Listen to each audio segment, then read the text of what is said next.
안녕하세요. 시간이 되어 그 8월 14일 논문 세미나 발표 시작하겠습니다. 제가 발표할 논문은 메모리 뱅크 Enhanced Large Language Models with Long-Term Memory라는 논문입니다.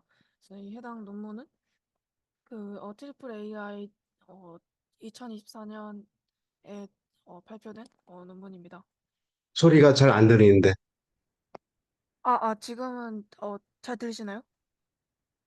좀 더 크게 해야 될 것 같아요.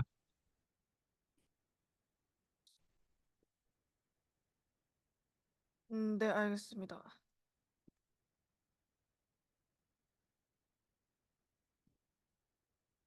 그래서 설명을 드리자면, 그동안 그 라지 랭귀지 모델들의 발전은 많은 여러 가지 타스크들에 대해서 인상적인 성능을 보여주고 있습니다.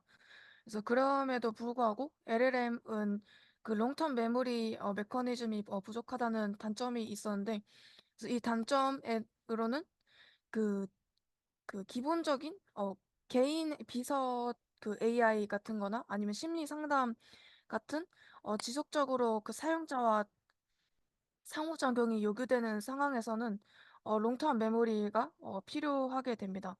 어, 왜냐하면 그 개인 AI 챗봇은 그 사용자와 유대감을 형성하기 위해서 과거의 대화와 그 과거의 감정, 그 유저의 감정 상태를 기억을 해야 되게 됩니다. 그래서 LLM에서 롱텀 메모리, 장기 기억을 유지하고 사용자의 성격을 그릴 수 있는 능력이 있는 여기서 메모리 뱅크를 소개를 하고 있습니다. 그래서 이 방법은 그 심리학에서 그 시간이 지나면서 그 기억의 강도가 감소하는 인간의 망각곡선 이론의 영감을 받아서 메모리 뱅크라는 것을 만들게 되었습니다. 그래서 여기서 어, 만든 그 실리콘 프렌드라는 어, 어, 그 구성 저기 롱텀 메모리가 뭔지를 한번 예제를 들어줘야 될 것 같거든요. 그 롱텀 메모리라는 것은 이와 반대로 숏텀 메모리라는 것이 있는데 숏텀 메모리는 AI와 그 LLM과 한 세션 안에서 작동하는 것이고 롱텀 메모리는 그 한 세션이 아니라 그 전 세션과 그 전 세션 같이 이렇게 오래된 기간 내에서 발생하는 그 대화들도 모두 기억을 할 수 있는 것을 롱텀 메모리라고 하게 됩니다. 그래서 이와 같은 롱텀 메모리를 그, 사용을 한 어, 예를 들어보자. 예를. 예를 들어 예가 뭐야? 예. 예, 어. 제가 생각하기로는 예를 들게 되면 숏텀 메모리 같은 경우에는 현재 세션 오늘 또는 지금 당장 한 30분 동안 대화를 한 것을 의미를 하고 그 숏텀 메모리 같은 경우는 이 30분이 지나고 해당되는 LLM 시스템을 끄게 되면 그 대화 내용이 사라지게 됩니다. 근데 롱텀 메모리를 사용을 하게 되면 지금 현재 30분을 대화를 하고 끈 다음에 그리고 그 다음날 또 30분을 대화를 한다고 치면 그 어제 했던 대화의 내용도 기억을 하고 오늘 했던 대화 내용도 기억을 하는 것이 롱텀 메모리의 예시라고 할 수 있을 것 같습니다. 네, 그러면 이어서 하겠습니다. 숄터 메모리하고 롱텀 메모리가 그 차이밖에 없어요. 어, 지금 여기서 메모리 뱅크라든지 그 롱텀 메모리에 대해서 설명을 하기 위해서는 여기 지금 오늘 온 사람들이 지금 롱텀 메모리가 뭔지를 확실하게 이해를 해야 되는데 내 생각에는 이해를 못할 것 같아. 그렇게 그 정도로 얘기해서 예제를 하나 줄까? 예제. 그리고 좀 더 큰 소리로 얘기했으면 좋을 것 같아요. 지금 마이크 최대 음속을 했는데 좀 더 크게 말씀을 그러니까 드리겠습니다. 마이크를 그렇게 했으면 더 큰 목소리를 해야지. 네. 그래서 어, 그 예시를 드리자면 그 예를 들어서 한 달 전에 나는 피자를 좋아해. 그리고 나는 농구를 좋아해. 이렇게 했을 때 한 달 후에 한 달 후에도 LLM에게 나는 어떤 그 스포츠를 좋아해, 어떤 음식을 좋아해 했을 때, 나는, 너가 한 달 전에, 너는 농구를, 좋아한다고 말을 했어. 그리고 피자를 좋아한다고 말을 했어. 라고, 말을, 하는 것이, 롱텀 메모리고, 반대로 숏텀 메모리 같은 경우에는, 그 오늘, 그 한 달 전에, 내가 어떤 음식을 좋아했다고 말을 했어. 라고 했을 때 기억을 못 하는 것이, 숏텀 메모리라고 할 수 있습니다. 음, 예시가 그 되었을까요? 롱텀 메모리하고 숏텀 메모리가 아직까지 그게 디파인이 안 된 것 같아요. 내 생각에는 그 프런트의 어떤 사이즈하고 관련된 거 아닌가? 제가 알기로는 기억을 얼마나 기억하느냐에 따라서 롱텀과 숏텀이 나눠지는 걸로 알고 있습니다. 그 프런트에 대한 사이즈하고는 관련이 없어요. 제가 알기로는 프롬프트 사이즈와는 관련이 없는 걸로 네, 알고 있습니다. 그럼 뭔가 잘못 하는 것 같아. 그래. 음, 이석환 연구원, 네, 교수님. 지금 이 어떻게 생각해요? 그래서 아, 그러니까 그 유나 씨는 설명하시는 게 약간 쇼트 메모리의 개념 인 것 같고 실제로 이제 뭐 랭귀지 모델을 가지고 디파인을 그 정비를 하려면 그러면 편의상으로 그게 그냥 컨텍스트에 들어가는 것이 쇼트 메모리라고 정의할 수도 있고 그건 LLM의 그 구조상 그렇게 그냥 편의상 그렇게 정의할 수 있는데 윤호 씨 말씀하시는 게 좀 더 약간 큰 그림으로 약간 개념상으로 쇼트 메모리 뭔지 그거 말씀하시는 것 같아요. 그래서 그 어 랭귀지 모드 지난번에 그 프론트 사이즈와 관련돼 있다고 그러지 않았어요? 이석환 연구원이? 네네네. 네. 저는 그렇게 정의합니다. 네, 저는 그 음. 프롬프트에 근데 들어가는 그래서 거는 다 지금 네, 네. 지금 프론트 사이즈에 상관이 있어요, 없어요? 네, 저는 있다고 생각합니다. 그럼 왜 그렇게 얘기를 안 해요? 그러니까 그러니까 지금 이석환 네, 연구원하고 호프라 네네. 연구원이 서로가 지금 상반된 얘기를 하고 있어요. 그렇죠? 네, 쇼트 메모리 약간 그러면 그 그거에 대해서 정리를 해줘야 될 것 같아. 굉장히 혼동스럽거든, 지금. 네네. 그러니까 이 부분은 굉장히 중요하니까 홍인화 연구원 네. 다시 자료를 정리해가지고 예제, 숄트 메모리는 뭐고 롱터 메모리는 뭐다라고 하는 거를 예제로 sustained interaction, 뭐 companion system 이런 얘기 하지 말고 예제를 들어가고 예제. 네, 알겠습니다. 그걸 가지고 저기 그 자료를 또 한번 만들어서 배포해 주면 좋을 것 같아요. 네, 알겠습니다. 그 더 큰 소리로 얘기해야 돼. 네, 그리고 제가 좀 잘못 생각을 한 것 같은데 아무래도 롱텀 메모리 하면 전에 있던 과거들도 그 내용이 그 다이얼로그 같은 것들이 더 많이 들어가야 되기 때문에 어, 교수님께서 말씀을 하신 것이 맞는 것 같습니다. 그래서 숏텀 메모리 같은 경우에는 현재 세션 조그만한 정보들만 들어가기 때문에 짧고 그 롱텀 메모리 같은 경우는 예를 들어서 뭐 일주일 전에 했던 대화나 2주일 전에 했던 대화들의 내용도 그 프롬프트에 들어가야 되기 때문에 교수님 말씀대로 그 롱텀 메모리가 프롬프트가 더 길게 나타날 수 있을 것 같습니다. 하여간 그렇게 해가지고 정리가 안 되니까 다시 그 자료를 만들어 가지고 그 부분에 대해서 충분하게 정리를 해서 다시 배포를 해주면 좋을 것 같습니다. 네, 알겠습니다. 그래서 이어서 설명을 드리자면 여기서 제안하는 실리콘 프렌드라는 것이 있는데 여기서 과거 사고 장욕을 유지할 수 있도록 메모리 뱅크라는 것을 붙였습니다. 그래서 실리콘 프렌즈 같은 경우에는 그 38K의 그 감정적인 심리 대화로 파인 튜닝을 하였는데 이 데이터는 온라인 소스에서 그 추출을 하였고 그리고 여기서 주장한 바로는 여기서 그 감정 대화로 파인 튜닝을 했기 때문에 감정적으로 그 감정적인 사용자의 감정의 대화를 처리하는 데 능숙하다고 여기서 말을 하고 있습니다. 그리고 여기서 그 과거의 상호작용에서 사용자의 성격을 그 요약을 해서 그 사용자의 성격에 맞게 그 특성에 맞게 응답을 제공을 합니다. 그리고 그 실리콘 프렌드는 그 영어와 중국어 이중 언어 기능을 지원을 하게 됩니다. 그래서 실리콘 프렌드의 그 세 가지 주요된 축을 중심으로 구성되는 통합 메커니즘인데 여기서 세 가지가 있는데 첫 번째로 저장하는 것과 불러오는 것과 그 업데이트하는 것 세 가지로 분류가 되어 있습니다.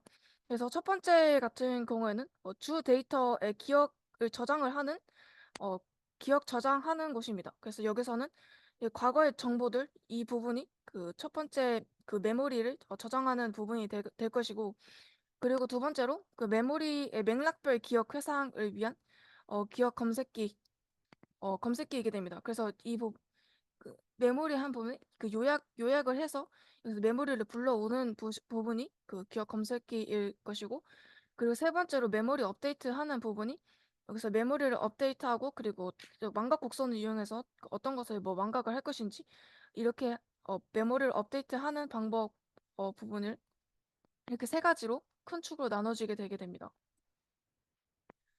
그래서 먼저 메모리 스토리지에서는 그 대화에 하루 동안 그 일일의 대화 기록과 그 과거의 사건들을 요약하고 그리고 사용자의 성격에 대한 평가를 해서 요약을 하게 됩니다. 어, 그래서 첫 번째로 메모리 스토리지 부분은 그 여러 사용자와 AI의 그 대화 턴이 있는데 이 부분을 자세하고 그 시간대별로 기록을 하게 됩니다. 그리고 두 번째로 계층적인 사건 요약은 여기 앞에서 그 모든 대화를 로우 데이터로 저장을 하게 되는데 이 데이터를 그 일일 데이터 사건 요약으로 요약을 하고 그리고 그거를 그 요약된 것을 다시 글로벌 요약으로 종합을 하게 되게 됩니다. 그래서 여기서 사용한 프롬프트는 그 프롬프트를 사용을 하였습니다. 그래서 그 대화나 사건에서 그 주요 정보를 요약을 하도록 프롬프트를 주게 되었고 그리고 그 다음으로 동적 성격 이해 부분인데 사용자 성격 이해에 중점을 두게 됩니다. 그래서 장기 상호작용을 통해서 지속적으로 사용자의 성격을 평가하고 업데이트해서 어, 사용자의 성격을 어, 요약을 하게 됩니다. 그래서 이 사용자의 성격을 그 대화마다 다 요약을 해서 또 그 요약한 그 일일별로 요약한 사용자의 성격을 다시 그 성격들을 요약을 해서 글로벌한 사용자 성격을 만들게 되게 됩니다. 그래서 여기서 사용된 프롬프트는 뭐 다음 대화를 기반으로 그 사용자의 성격의 특성과 감정을 요약을 하는 것과 그리고 또는 그 다음날 여러 날 동안 사용자가 보여준 특성과 감정인데 이 사용자의 성격을 매우 간결하고 일반적으로 요약하라고 이렇게 프롬프트를 주게 되었습니다. 그래서 여기서 그 두 가지의 경우를 사용을 한 건지 아니면 두 경우를 같이 사용한 건지는 여기서 언급이 되어 있지 않고 그냥 첫 번째 거 또는 두 번째 거를 사용을 했다고 여기서 말을 하고 있습니다. 근데 여기서 제가 궁금한 점은 여기서 이렇게 프롬프트를 주게 되었는데 이 프롬프트가 이게 잘 되는지 이 프롬프트들이 타당한지 잘 동작이 되는지에 대한 이렇게 대한 언급이 없어서 그 아쉬웠습니다. 그래서 이렇게 했는데 뭐 할루시네이션은 없는지 아니면 템퍼레처 값은 얼마나 줬는지에 대한 언급이 없었습니다. 그리고 여기서 아까 제가 설명드린 것처럼 그 이 두 부분에서 그 일일에 대한 이벤트나 사용자의 성격을 그 요약을 한 다음에 그 일일 대화의 성격과 그 이벤트들을 또 요약을 해서 사용자 그의 종합적인 그 사건과 성격을 만들기 때문에 제가 생각을 하기로는 그 인프런스 시간이 조금 많이 걸렸지 않았을까의 생각이 들게 되었습니다. 그리고 여기서 메모리 리트리벌 부분에게 되는 지역 그 지식 회상 작업과 유사하게 작동을 하게 됩니다. 그래서 여기서는 그 댄스 패시지 리트리벌 DPR가 유사한 그 듀오 타워 댄스 리트리벌 모델을 사용을 하게 됩니다. 그래서 여기서는 여기서 간단하게 여기서 DPR에 대해서 설명을 드린다면 그 오픈 도메인 QA 데이터 QA 타스크에서 사용되는 리트리버 방법인데 그 패세지들을 로우 디멘전으로 만들고 그리고 컨티뉴어스 스페이스에 인덱싱을 한 다음에 이와 관련해서 그 인풋 텍스트가 들어왔을 때 관련 있는 탑 K개의 패세지를 그 리트리브 하는 방식이게 됩니다. 그래서 제가 알기로는 그 이 방법 두 가지 방법이 비슷한데 그 듀얼 타워 댄스 리트리버 방법이 DPR보다 좀 더 어, 넓은 개념의 방법입니다. 그래서 DPR은 텍스트 형태만 인코딩이 되지만 그 듀오 타워 댄스 리트리버 같은 경우에는 뭐 이미지나 오디오 같은 다른 형태의 정보도 검색을 할 수 있게 됩니다. 그리고 학습 방법도 약간 다른데 DPR은 무조건 그 관련 그 다큐멘트랑 관련 있는 것과 관련 없는 것이 쌍으로 학습이 되어야 하는데 그 듀얼 타워 댄스 리트리버 방법 같은 경우에는 독립적으로도 항상 쌍으로 이루지 않고 독립적으로도 학습을 할 수 있다는 것이 차이가 되겠습니다. 그래서 이 그 리트리버 하는 방법에는 그 모든 대화 턴들과 그 사건 요약하는 것들을 그 메모리 피스인 그 M으로 지정을 하게 됩니다.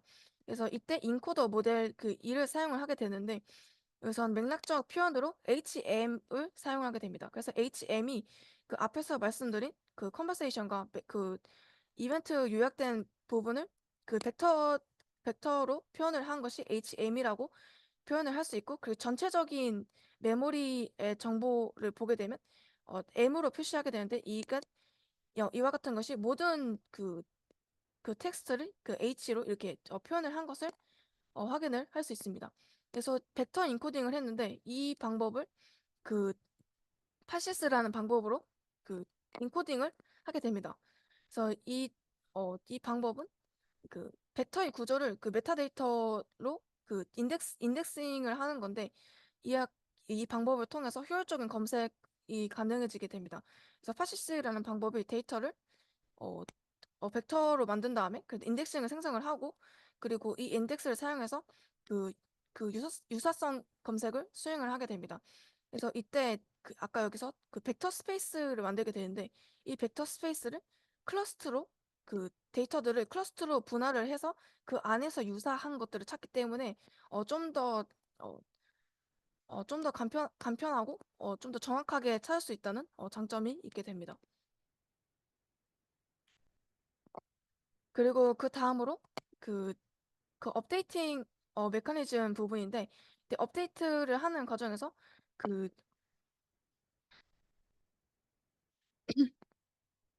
에빙하우스의 그 여기서 망각 곡선 이론을 사용을 하게 됩니다. 그래서 그 업데이트를 하는 와중에 좀 더 사람처럼 행동을 하고 답변을 내놓으려면 좀 더 오래전 기억 조각은 좀 있고 최근 거를 좀 잘 기억을 하는 이런 방법이 필요하게 됩니다. 그래서 그 에빙하우스의 그 망각 곡선에 따르면 여기서 망각률과 그 시간에 따라서 기억이 감퇴하는 것과 그리고 간격 효과가 있게 됩니다. 그래서 여기서 수식을 표현을 하고는 있는데 그 여기서 R은 기억을 유지하는 그 정보를 얼마나 보유하고 있는가를 의미를 하게 되고 여기서 T는 이 어떤 A라는 정보가 들어왔을 때 이 정보를 들어온 후에 그 경과된 시간을 의미를 하게 됩니다. 그리고 여기 S는 그 학습을 그 얼마나 하는 거. 그 만약에 A라는 그 정보가 만약에 어제도 들어왔는데 오늘도 들어오게 되면 어, 이 S의 값이 증가를 하게 됩니다. 그래서 이 S의 값은 이상값으로 처음 언급되면 1로 초기화를 하게 되고 만약에 두 번, 세 번 언급이 되었다면 2 또는 3 이렇게 그 S를 지정을 하게 됩니다. 그리고 여기서 이는 2.1 이런 식을 사용을 하였고 그래서 여기서 이 세 가지를 중점으로 그 에빙하우스의 그 망각 곡선을 이와 같은 수식을 이용을 해서 표현을 하게 되었습니다. 그래서 이렇게 여기서는 간단하게 이런 방식으로 구현을 했지만 실제적으로 사람의 기억 가닥은 복잡하고 다양한 요인에 대해서 영향을 받을 수 있다는 것을 기억을 네, 해야 합니다. 그래서 여기서 개발한 그 앞에서 말씀드린 그 아까 실리콘 프렌드라는 챗봇을 여기서 개발을 하게 되는데 이 챗봇은 그 사용자에게 감정적인 그 동반자로서의 역할을 수행을 하게 되고 그 사용자에 대해서 어, 사용자에 대한 기억을 계속 상기하고 사용자의 성격과 감정 상태를 이해하도록 설계되었습니다. 그래서 여기서 실험 여기서 세 가지의 LLM을 사용을 하게 되는데 여기서 먼저 챗GPT와 챗 GLM 그리고 벨이라는 어, 모델을 사용을 하게 되었습니다. 그래서 먼저 첫 번째로 챗GPT 같은 경우는 오픈 AI가 개발한 그 폐쇄형 대화 모델이고 그리고 챗 GLM은 여기서 그 제너럴 랭귀지 모델 프레임워크를 기반으로 한 이중 언어 모델이게 됩니다. 그래서 이 모델은 영어와 중국어를 두 개 다 사용을 할 수 있고 그리고 62억 개의 파라미터를 가지고 있고 중국어 대화 데이터에 최적화가 되어 있습니다. 그리고 벨도 마찬가지로 그, 그 이중 언어 모델인데 벨은 그 그 라마를 파인 튜닝한 그 모델이게 됩니다. 그래서 이 벨의 특징은 챗GPT에서 사용한 자동 명령 데이터 합성으로 중국어 대화 능력을 향상시켜서 그 중국어 벨이라는 모델도 중국어에 대한 대화의 중점으로 학습이 된 모델이게 됩니다. 그래서 실리콘 프렌드의 개발은 두 가지로 나누게 되는데 심리 대화 데이터로 LLM을 효율적으로 튜닝을 하게 되고 그리고 두 번째로 그 메모리 뱅크와 실리콘 LLM을 합쳐서 실리콘 프렌드로 통합을 하게 되게 됩니다. 그래서 38K 심리 대화 데이터셋을 사용을 해서 그 LLM을 튜닝을 하게 됩니다. 그래서 여기서 38K 그 대화 데이터셋으로 다양한 감정 상태와 응답을 포함하는 데이터를 이용을 해서 파인 튜닝을 하게 됩니다. 그래서 이 데이터들을 파인 튜닝을 함을 통해서 실리콘 프렌드가 감정적인 신호를 좀 더 효과적으로 이해하고 응답해서 공감하고 이해하고 사용자를 지원을 할 수 있도록 한다고 언급을 하고 있습니다. 그리고 여기서 실리콘 프렌드는 그 파인 튜닝 하는 방법은 로라라는 방법을 사용을 했는데 그 로랄은 그 원래 가중치를 고정한 상태에서 그 랭크 디컴포지션 매트릭스 쌍을 학습을 해서 학습할 파라미터 수를 크게 줄이게 됩니다. 그래서 우리는 로랄 랭크 R을 여기서 16으로 설정을 했고 그리고 A100 GPU를 사용하고 3에폭 동안 학습을 시켰다고 말을 하고 있습니다. 그래서 이때 그챗 GLM과 그 벨 같은 오픈소스 LLM에서만 이렇게 수행을 하였다고 언급을 하였습니다.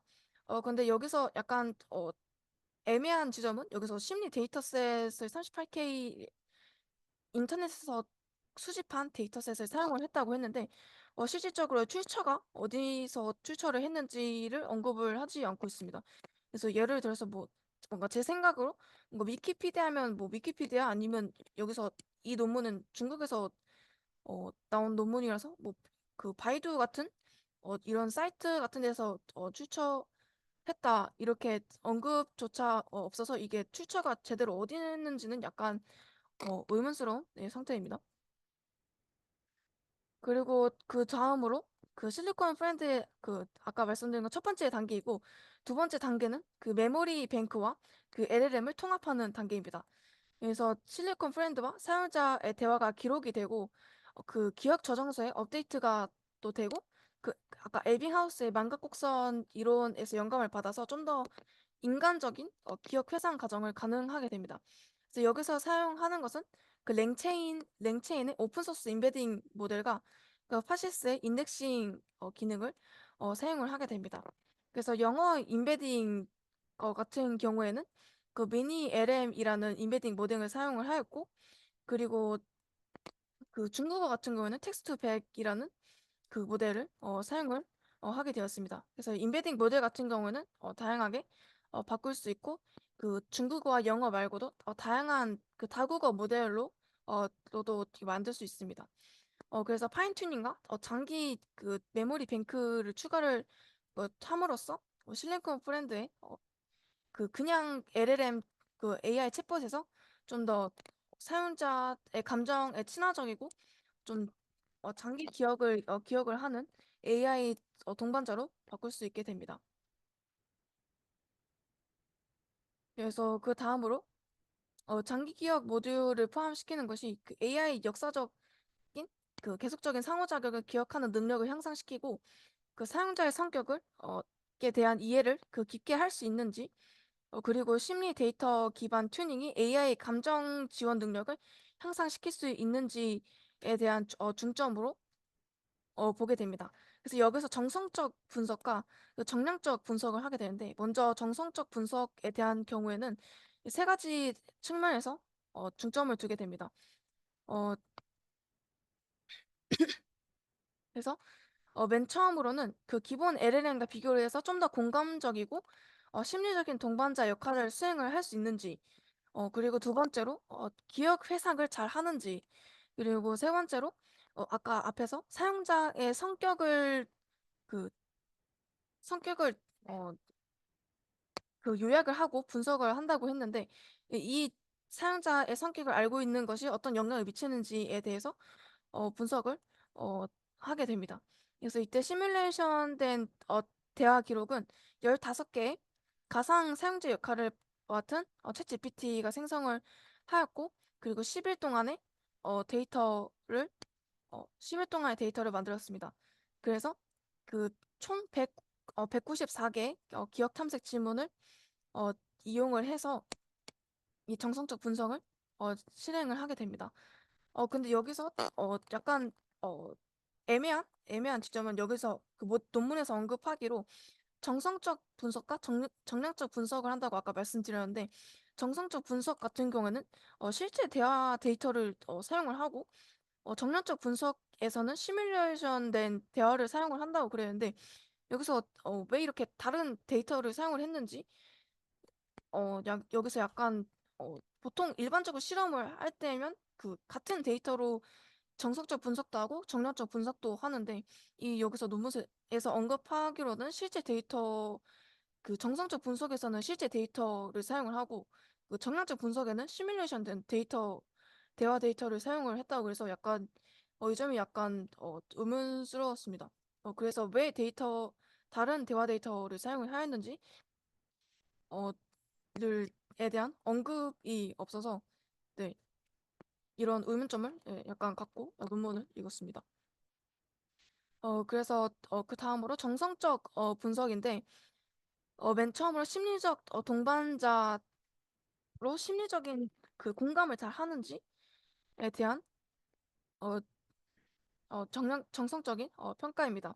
그래서 여기서 그챗 GLN과 그 실리콘 프렌드를 비교를 해서 대답을 하였습니다.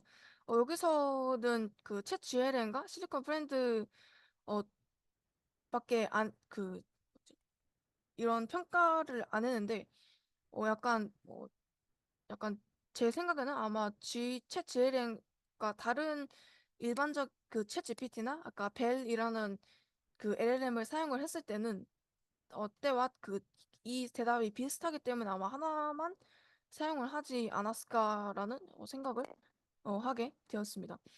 그래서 이 대화 어, 여기서는 사용자가 감정적인 어려움을 표현을 했을 때 그 이 모델이 공감적인 응답을 하거나 아니면 좀 건설적인 좀 제안을 제공을 하는지를 보게 되었습니다. 그래서 결과를 봤을 때 여기서 예를 들어서 첫 번째 문장을 봤을 때 여기서 나의 여자친구랑 깨졌다 헤어졌다라고 했을 때 그냥 챗 GLM은 좀 음, 헤어져서 유감스럽다 좀 그 마음이 아프고 그 좀 혼란스러울 수도 있겠다. 그래서 내가 어떻게 도와줘야 되냐 약간 기계스러운 대답을 하지만 실리콘 프렌드는 좀 더 좀 더 약간 좀 더 공감을 하는 듯한 좀 더 길게 풀어서 사용자에게 약간 공감을 하는 듯한 그 말을 대답을 하는 것을 확인을 할 수 있었습니다. 그래서 약간 파인 튜닝을 해서 그런지 약간 좀 더 로봇 같은 대답이 아닌 사용자의 마음을 공감하는 듯한 대답을 도출해낸 것을 확인을 할 수 있었습니다. 그리고 그 다음으로 메모리 리콜 분석인데 그 실리콘 프렌드의 메모리 기억 회상 능력을 평가를 하기 위해서 대화의 기억 탐지 질문을 사용을 하였습니다.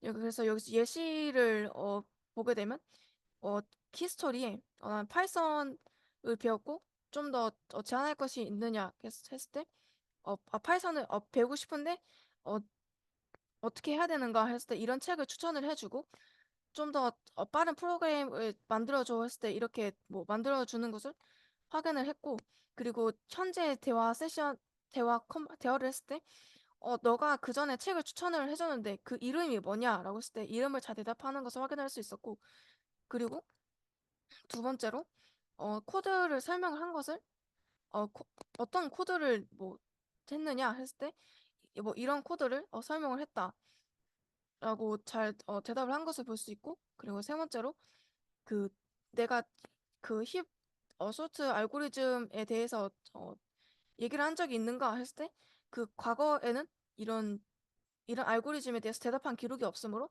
우리는 이런 대화를 하지 않았다라고 잘 언급을 한 것을 알 수 있습니다.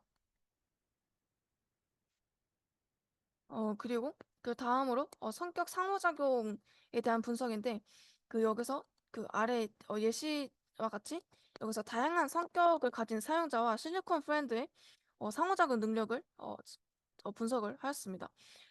그래서 여기 논문에서는 사용자의 성격 특성에 따라 사용자 맞춤 활동을 효과적으로 추천을 한다고 말을 하고 있는데 뭔가 제가 생각을 하기로는 여기서 그 A와 B에 대한 사람에 대한 그 다른 성격 특성을 가진 사람의 유저를 가지고 그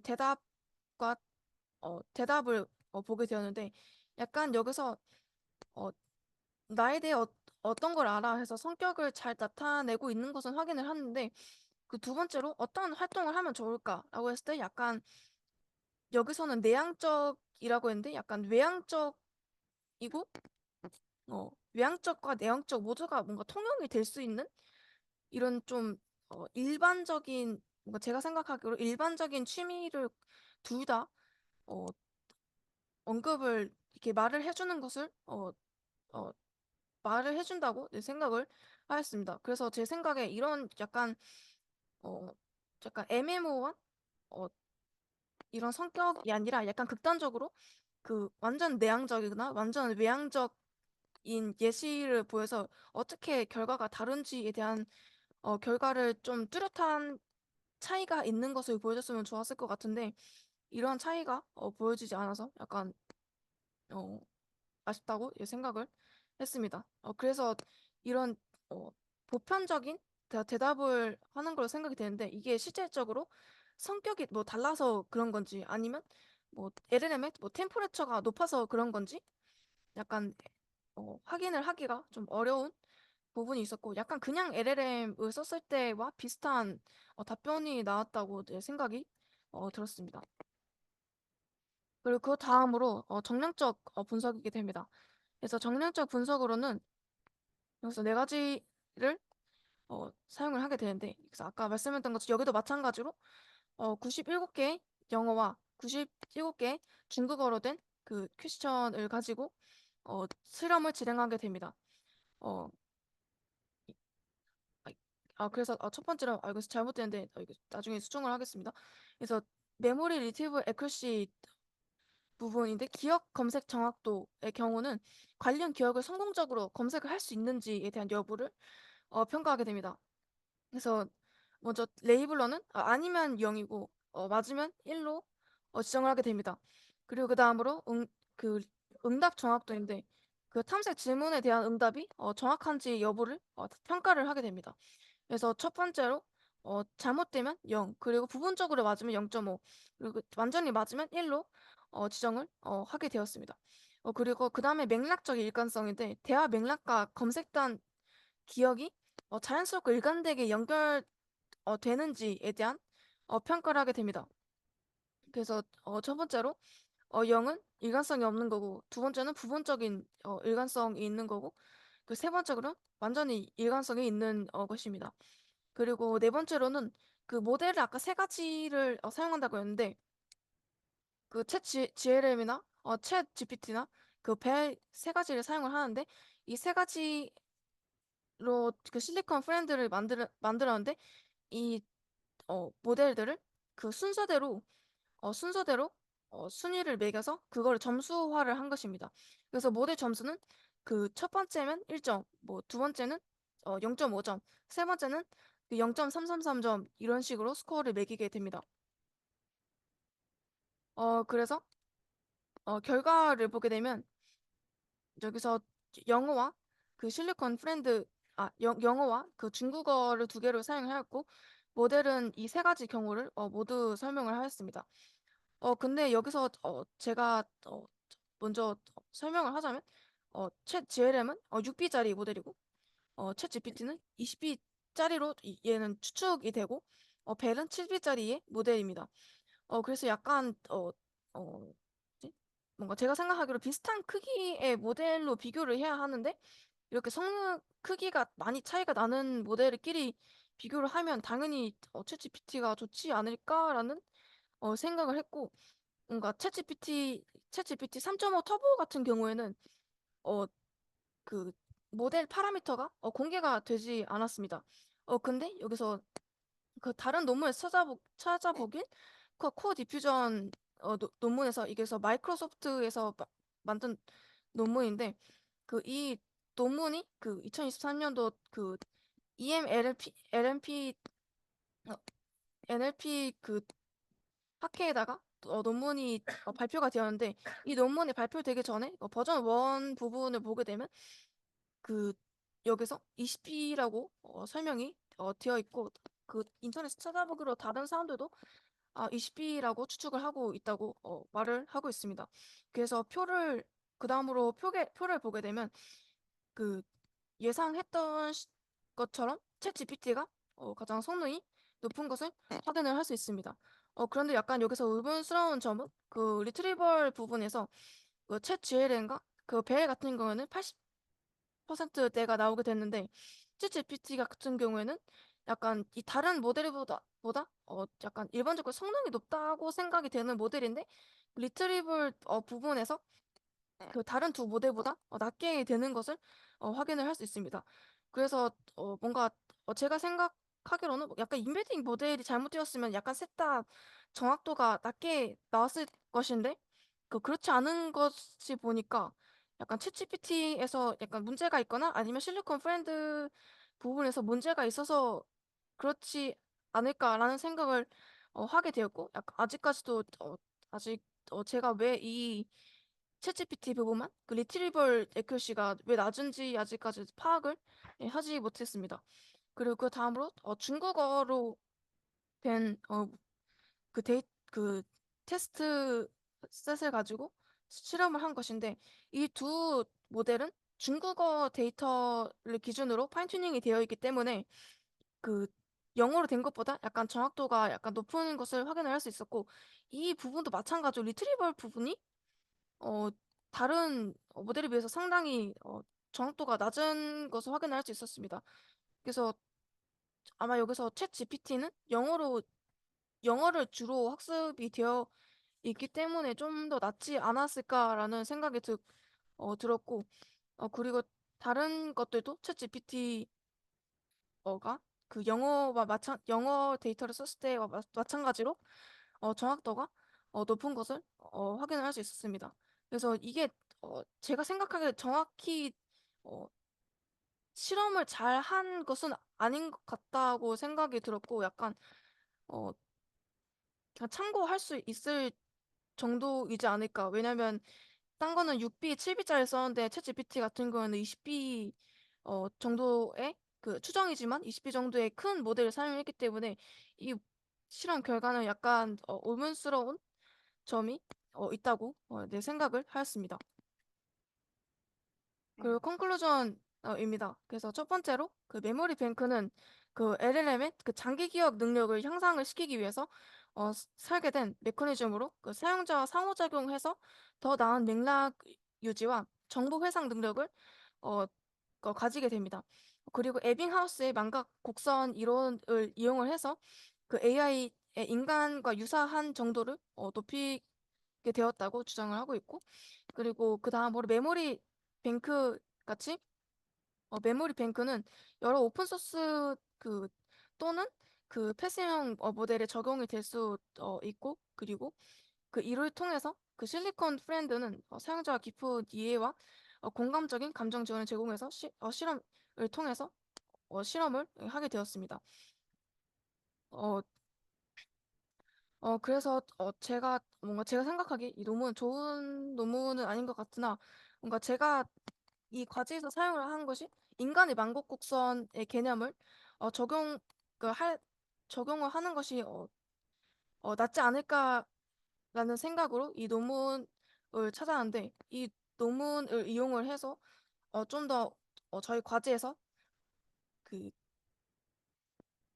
LLM 콘텍스트에 어떻게 요약을 해서 넣을지, 어떻게 컨텍스트에서 다이얼로그를 요약해서 넣을지에 대한 아이디어를 어, 좀 더 참고할 수 있는 논문이라고 생각을 해서 발표를 하게 되었습니다.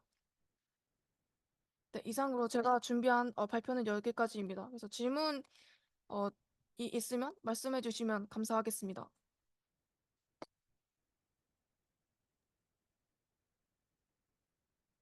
그 지금 보니까 그 내용이나 이런 걸 보면 그 과거에 대한 거 날짜별로 그 메모리라고 해서 저장해 놓은 거를 요약해 가지고 그걸 이제 리트리브 하는 그런 방법을 제시한 논문이네요. 그렇죠? 네, 맞습니다. 그래서 지금 이제 뭐 평가하는 방법도 뭐 제시를 한 것 같고 네, 어 그래서 홍인아 연구원은 지금 요게 그 논문 자체가 내용을 보면은 또 이모션에 대한 게 많잖아요. 그렇죠? 네, 맞습니다. 실제적으로 우리가 이거를 적용할 수 있는 가능성이 있나요? 그래서 어, 지금 현재 벤 과제하고 관련된 내용이 될 수 있나요? 적용할 수 있나? 제가 생각을 하기로는 원래 그 현재 그 논 파라메트릭 방법에서 그 다이얼로그를 그 최종 LLM에다가 컨텍스트를 넣게 되는데, 그 다이얼로그를 모두 넣을 수 없으니까 요약을 해서 넣어야 되게 됩니다. 근데 이 요약을 어떻게 할까라는 고민이 있었고, 그리고 그 고민을 통해서 인간과 비슷하게 그 아까 말씀드린 에빙하우스의 그 망각곡선을 이용을 하면 어떨까라는 시작으로 논문을 찾게 되는데, 제가 찾기로는 이 논문밖에 못 찾아서 이 논문을 좀 참고를 하고자 어떻게 요약을 해서 좀 더 효율적으로 LLM이 잘 대답을 할 수 있을까 이렇게 참고를 하기 위해서 이 논문을 선정을 하였습니다. 그래서 실제적으로 유용하게 사용을 하려고 그러면 네, 데이터베이스나 이런 것도 동일한 거를 써야겠네요. 그렇죠? 네, 그럴 것 같습니다. 음. 아니면 지금 벤 과제를 통해서 뭐 비슷한 데이터베이스를 만들어 놨었나요?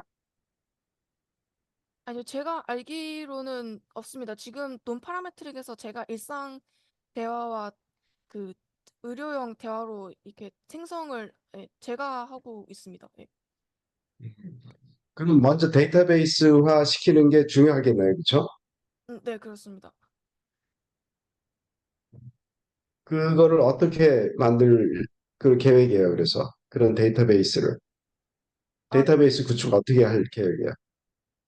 현재 지금 논 파라메트릭 방법을 보게 되면 쿼리 부분을 이용해서 그 쿼리에서 그 특정한 선택된 엔티티를 추출하고 거기에 대한 아웃풋을 뽑아내는 것인데, 그래서 쿼리와 아웃풋과 그 해당되는 엔티티와 그, 그 쿼리와 그 히스토리를 그 제가 쿼리를 넣어가면서 그런 형태로 데이터를 구축을 하고 있습니다. 그래서 그 티스토리 데이터를 요약을 해서 그 컨텍스트로 넣는 것이 어, 네, 최종 목표라고 생각해서 현재 그 쿼리를 벤에서 준 그 데이터나 거기다 추가로 일상 데이터를 섞어서 넣으면 그 저희가 원하는 데이터가 되지 않을까 생각을 하고 있습니다. 잘 알겠습니다. 네, 감사합니다. 어, 저도 질문이 있는데요. 네, 3페이지 한 번만 가주시겠어요? 다시 말씀해 주세요. 3페이지로, 3페이지로 한번 부탁드려요. 네, 네. 저, 이거 제가 놓친 것 같아가지고요. 일단, 이 메모리, 기억 망각 곡선이라는 이거는 이해가 됐는데, 지금 메모리 스트렝스를 업데이트한다는 이 부분을 제가 놓쳤거든요. 아, 네. 이 부분은 이, 이 부분, 이 수식에서 볼 수 있는데, 아까 메모리 스트렝스가 여기 S가 주어지게 됩니다. 그래서 이 S가 어떻게 되는 거냐면, 이게 이의 그 위쪽 숫자가 커지면 커질수록 작아지기 때문에 소멸된 가능성이 높습니다. 근데 이 S가 만약에 그 A라는 정보가 한 번 들어왔을 때는 1이고, 두 번 들어왔을 때는 2고, 세 번 들어왔을 때는 3이 되게 됩니다. 그래서 이 숫자가 증가하면 증가할수록 이 숫자가 커지기 때문에 이 메모리 그 A라는 정보가 반복되면 반복될수록 더 그 오랫동안 기억을 하게 되는 것입니다. 그래서 여기서 이 음, 그림에서 그래서 메모리 스트렝스라고 표현을 하였습니다. 어, 감사합니다. 그러면은 그 메모리 스트렝스라는 게 유저의 쿼리에서 보면은 지금 여기 기프트라는 거 있잖아요. 네, 이 기프트가 그 과거 이 메모리 뱅크 얘네가 구축해놓은 이 데이터베이스 안에 뭐 예를 들어 여기에 하나가 들어가 있으면 여긴 1이고 여기가 두 개 들어있으면 여긴 2고 해가지고 이렇게 준다는 건가요? 네, 제가 이해하기로는 그렇습니다. 그래서 여러 번 반복이 될수록 메모리 스트렝스가 늘어나는 것으로 이해를 하고 있습니다. 이거 그러니까 네, 감사합니다. 근데 이거 이제 리트리발 쪽으로 질문을 드릴 게 있는데요. 네, 그러니까 이 방법은 사실 좀 다른 어드밴스 리트리발 쪽에서도 많이 쓰긴 했었어요. 네, 근데 이것만 쓰면은 좀 안 좋은 게 뭐 예를 들어 이 질문이 지금 일단 이쪽은 오프라인으로 미리 다 만들어 놓는 거죠. 이 메타데이터도. 네, 맞습니다. 네. 이게 좀 안 좋다라기보다 단점이 하나 존재하는 게, 뭐, 예를 들어 질문이, 비타민 C의 효능이 뭐야? 라는 질문이 올 수가 있잖아요. 네, 그랬을 때, 지금 제 질문, 비타민 C에 의 효능이 뭐야? 라고 했을 때, 이 데이터 중에 엄청 옛날 거예요. 막 1999년도에 그 대화했던 이력 중에 비타민 C가 있었다고 쳐요. 근데 지금 이 가장 최근 것들은 비타민 B 혹은 비타민 A들이었다고 했을 때요. 얘 때문에 이 마지막 옛날 게 엄청 좋은 정보임에도 불구하고 어펜드가 되지가 않을 거잖아요. 네, 그렇습니다. 근데 그래가지고 이거 플러스 뭐가 더 있어야 될 것 같은데 이 스트렝스가 그걸 해결을 해줄 수가 있을까요? 어, 뭔가 제가 생각하기로도 이거 하나로는 약간 부족하다고 느꼈는데 만약에 아까 말씀하신 것처럼 뭐 비타민 뭐 C가 오래전에 있고 여기 중간에 비타민 A, 뭐 비타민 B 있을 때 이게 한 번만 언급이 되었으면 네. 그 이 메모리 스트렝스를 통해서 사라져 잊혀질 거고 만약에 중요한 정보라서 만약에 사용자가 여러 번 말을 했으면 이 여러 번 했으니까 좀 더 오래 기억이 되게 되니까 어, 잠시만요. 그럼 죄송합니다. 그 네. 메모리 스트렝스라는 게 유저의 쿼리가 그동안 몇 번 있었냐인 건가요? 유저의 쿼리에서 그 특정 단어가 몇 번 있었다는 거예요? 근데 제가 알기로는 이런 관련된 문장이 얼마나 몇 번이나 들어왔는지에 대한 것에 대한 그 메모리 스트렝스라고 이해를 했습니다. 여기선 단어가 따로 그 단어 자체를 추출하는 게 없고 이 문장 자체를 인베딩화해서 하기 때문에 이런 관련된 인베딩이 몇 번 들어왔는지에 대한 평가를 하는 것으로 네, 생각을 하고 있습니다. 그럼 아까 수식에서 여기가 시간이었고 여기가 메모리 스트렝스였잖아요. 네, 그럼 질문을 많이 한 것만 계속 더 해줄 거 아니에요. 네, 그렇습니다. 그러면은 생소한 질문에 대해서는 이 얘네들이 안 뽑히지 않아요? 음,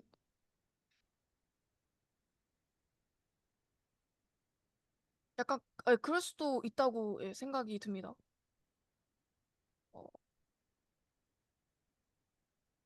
어, 일단 알겠습니다. 네, 네, 감사합니다. 예, 감사합니다.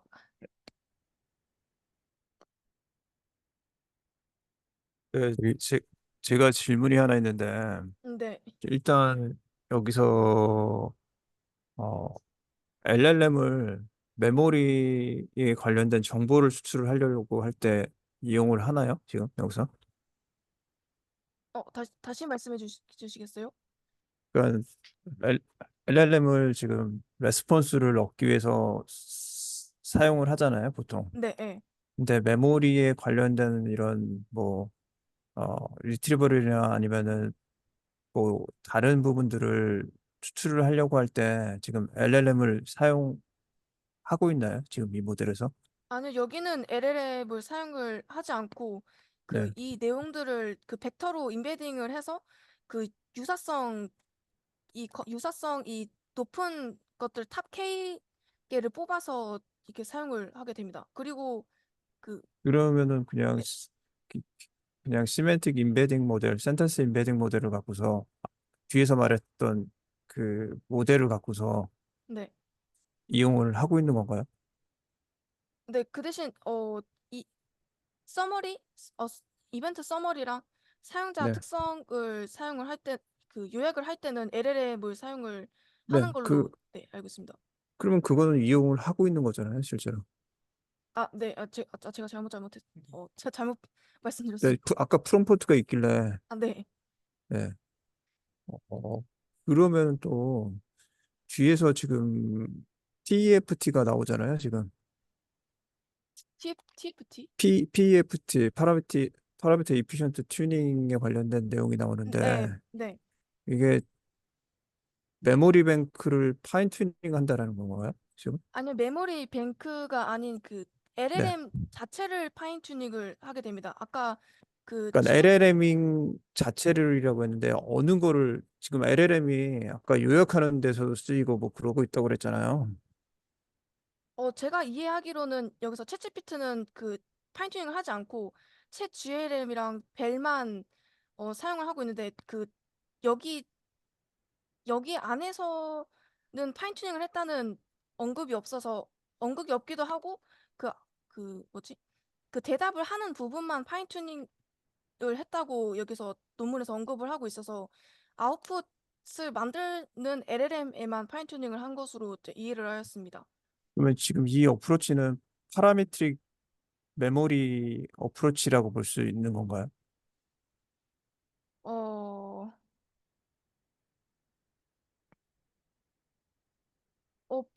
이게 뭔가 제 생각으로는 이게 그 좀 더 공감적인 대답을 도출해내기 위해서 그 파인 튜닝을 한 것이지 그 전에 있는 정보를 기억을 하기 위해서 파인 튜닝을 한 것이 아니기 때문에 파라메트릭 방법은 아닌 것 같습니다.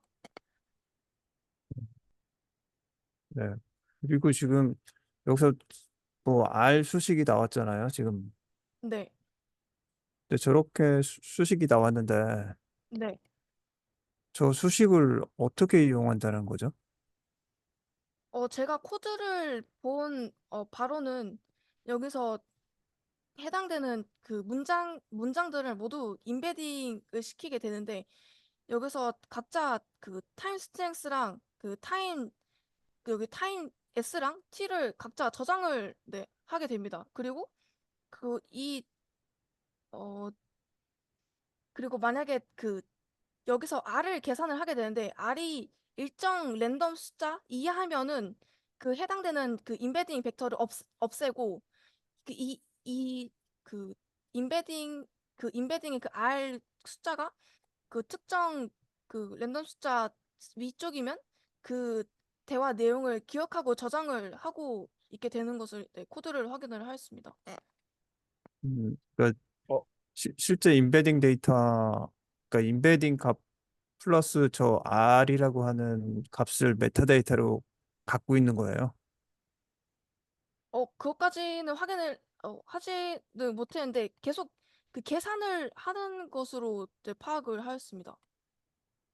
아니, 지금 이게 지금 아까 조금 전에 물어봤던 것처럼 이게 파라메트릭 방법이냐, 논 파라메트릭 방법이냐라고 네, 했을 때 만약에 뭐 논 파라메트릭 방법이다. 지금 파라메트릭 방법이 아니라고 얘기를 했으니까 네, 논 파라메트릭 방법이라고 하면은 추, 추출된 어떤 정보를 LLM 컨텍스트에다 넣을 거잖아요.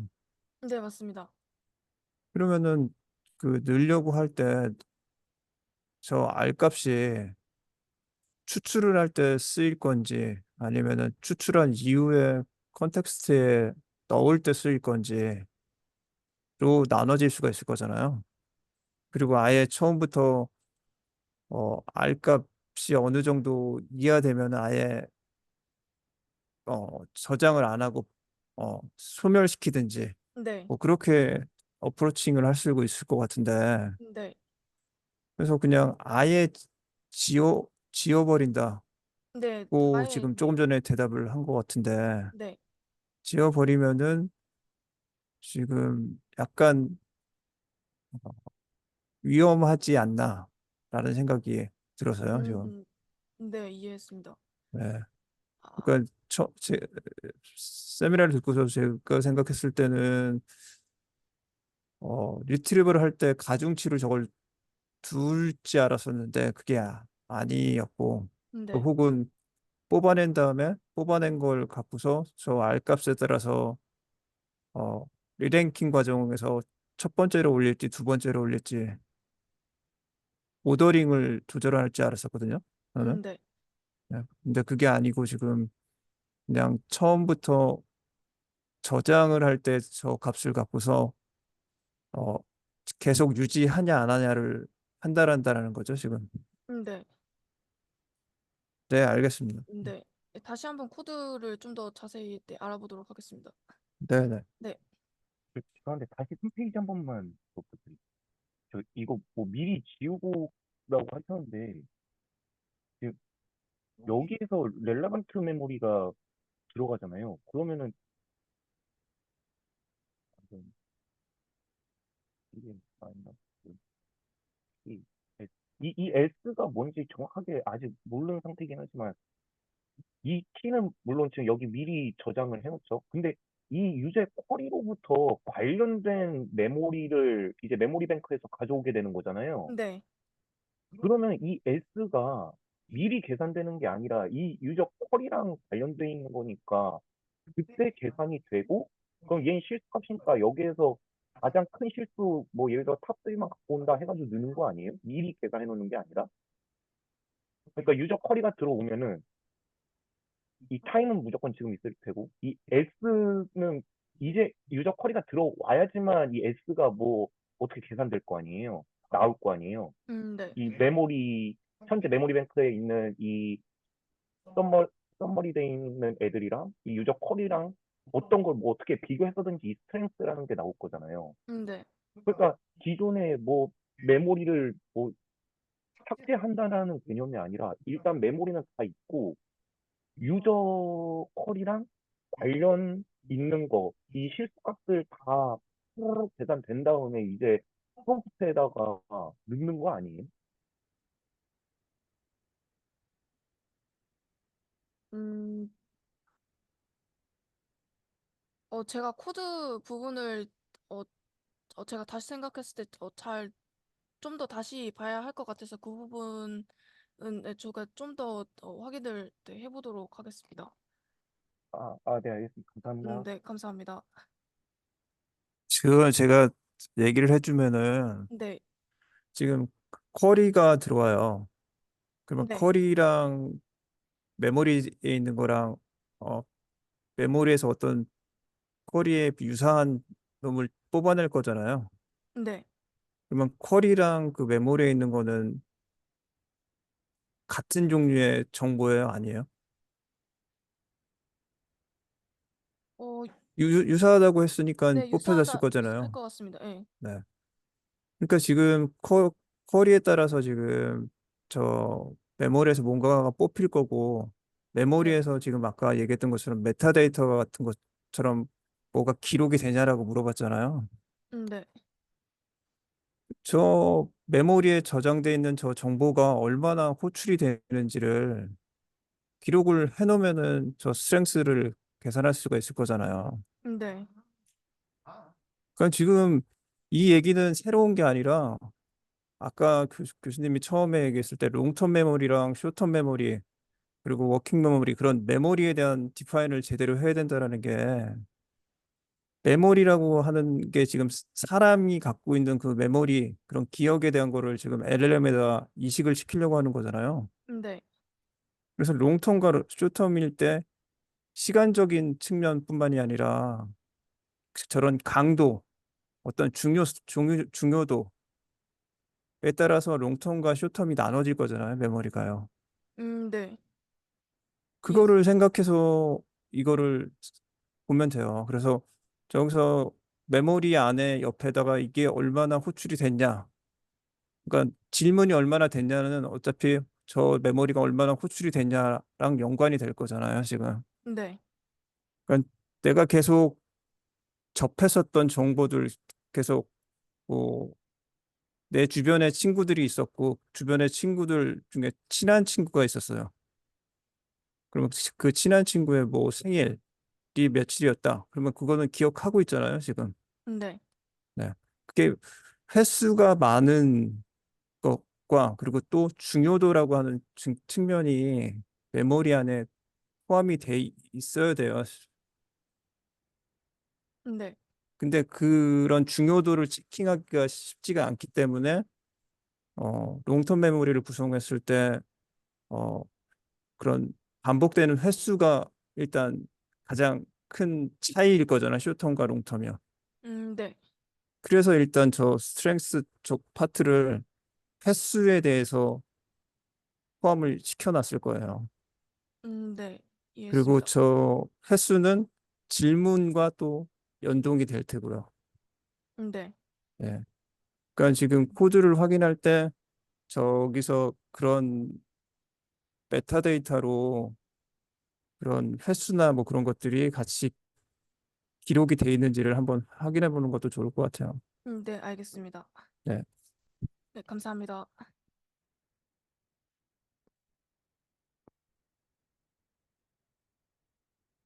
질문 더 없으시면 이상으로 8월 14일 그 논문 세미나 이상으로 마치겠습니다. 들어주셔서 감사합니다.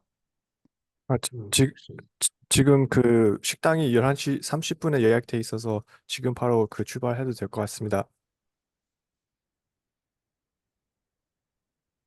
알겠습니다. 네, 고생하셨습니다. 감사합니다. 네.